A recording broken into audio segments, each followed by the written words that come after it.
안녕하십니까. 10월 21일 뉴욕 증권거래소가 마감된 이후에 폐장한 이후에 오늘의 마켓을 정리해 보겠습니다.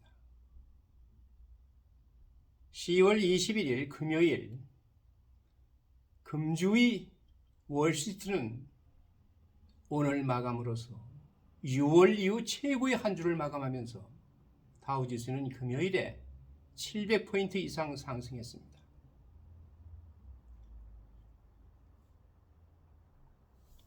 일부 실망스러운 실적 보고서에도 불구하고 월스트리트가 변동성이 큰 한 주를 마감하면서 금요일 주가가 상승했습니다. 다우존스 34산업평균지수는 748.97포인트, 2.47% 오른 31,082.56의 장을 마감했습니다. S&P 500 지수는 2.37% 오른 3,752.75의 장을 마감했습니다. 나스닥 종합지수는 2.31% 상승한 1859.72를 기록했습니다. 금요일의 움직임은 한 주의 시장 상승폭을 확장했습니다. S&P 500과 다우지수는 각각 4.7%와 4.9%, 나스닥은 5.2% 올랐습니다. 세 가지 주요 평균 모두에서 6월 이후 최고의 주였습니다. 장이 한번 변동성이 큰 시장이기 때문에 방향만 잡히면은 마켓의 힘은 대단합니다. 10년 만기 국채 수익률이 2008년 이후 최고 수준으로 급등하고 기업 실적 보고서가 혼재했음에도 불구하고 이러한 상승은 이루어졌습니다. 지난 주말 시장이 기술적으로 약간 과매도된 것 같았습니다.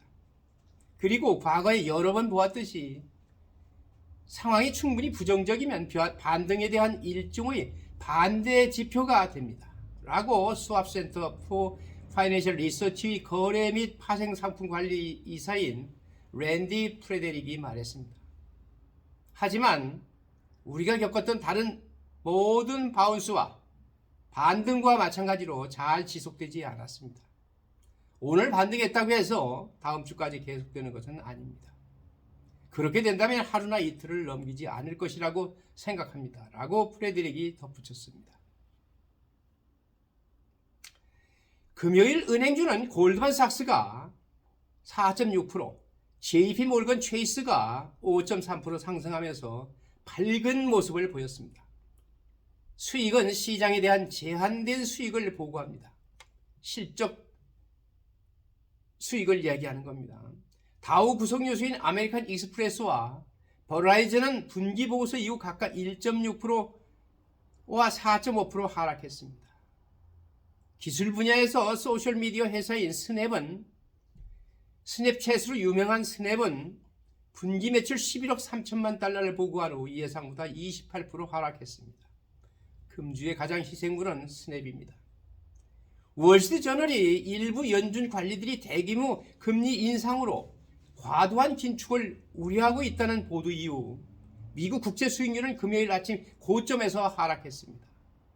그 보고서는 또한 주식을 부양하는 것으로 나타났습니다. 오늘의 장은 월스트리트 저널이 이룬 쾌거였습니다. 중앙은행이 공격적인 금리 인상은 올해 주식이 약세장에 빠지는 주요 요인이 되었으며 트레이더들은 연준이 멈출 지점에 대한 추정치를 계속 높이고 있습니다. 연준의 일시 중지가 정말 필요합니다.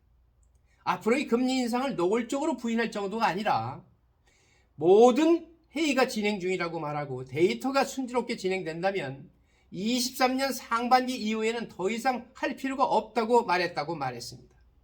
스티펠리 수석 주식 전략가 메리 바니스터는 CNBC의 스쿼크 온 더 스트리트에 출연했습니다.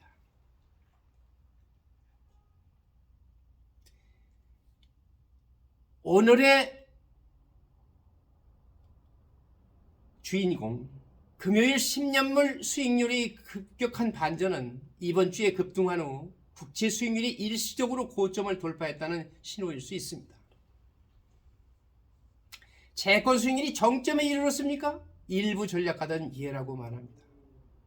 10년물은 오전 거래에서 최고 4.33%를 기록했고 오후 거래에서 4.20%를 기록했습니다. 수익률은 지난주 4.02%로 마감됐습니다. 바로 4.33%에 4.20%, 4.02% 이것이 오늘 주가를 급반등하게 만든 주요 요인입니다. 수익률은 금요일 월스트리트저널의 기사와 메리 데일리 샌프란시스코 연준 총재의 발언에 투자자들이 반응하면서 연준이 금리 인상 속도를 늦출 수 있다고 언급하면서 하락했습니다. 월스트리트저널의 기사에서는 연준이 11월에 연방기금 목표 금리를 4분의 3포인트 0.75%를 인상한 후 12월에 더 작은 인상을 고려할 수 있다고 제안했습니다. 이것도 오늘날 이 자체가 큰 호재로 작용한 겁니다. 단기 기술을 추적하는 스코트 레들러는 수익률이 정점의 징후를 보이는 것으로 보이며 이는 주식에 긍정적인 것이라고 말했습니다. 지난 이틀 동안 우리는 수익률을 지나치게 과장했습니다. 여기서 수익률이란 얘기는 10년물 국채 수익률을 얘기하는 겁니다. 수익률은 더 높은 최고점을 기록했고 S&P 500과 섹터를 만들었다고 레들러는 말했습니다. 소위 시장이 과잉 반응했다는 이야기입니다. 기본 입찰가가 있는 것 같았습니다. 마치 어떤 프로그램이 있는 것처럼 보였다는 얘기입니다. 오늘날 우리가 얻은 일종의 작은 비둘기 중심축입니다.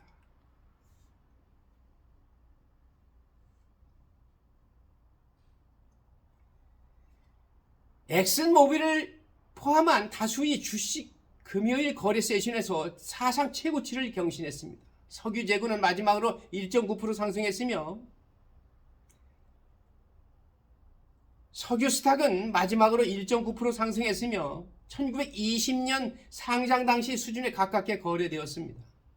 방산업체인 노스롭 그루먼의 주식 또한 노스롭 에어크래프트와 그루먼 에로스페이스의 1994년 합병 이후 최고 수준을 기록했습니다.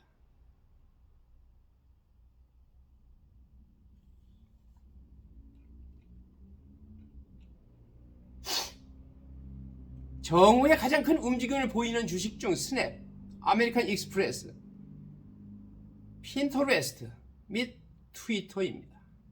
정오 거래에서 가장 큰 움직임을 보이는 일부 주식에는 최근 분기 실적 결과를 보고한 이름이 많이 포함되어 있습니다. 스냅이 포함되었습니다. 상장 이후 스냅은 가장 느린 매출 성장을 공유하면서 30% 이상 급락했습니다. 광고 침체의 결과와 우려는 핀터레스트와 메타 플랫폼의 주식을 강타했습니다. 한편 아메리칸 익스프레스는 상단과 하단 라인의 강세에도 불구하고 3.3% 하락했습니다. 은행은 연간 전망치를 상향 조정했지만 잠재적인 채무 불이행에 대비한 남겨둔 금액을 상향 조정했습니다.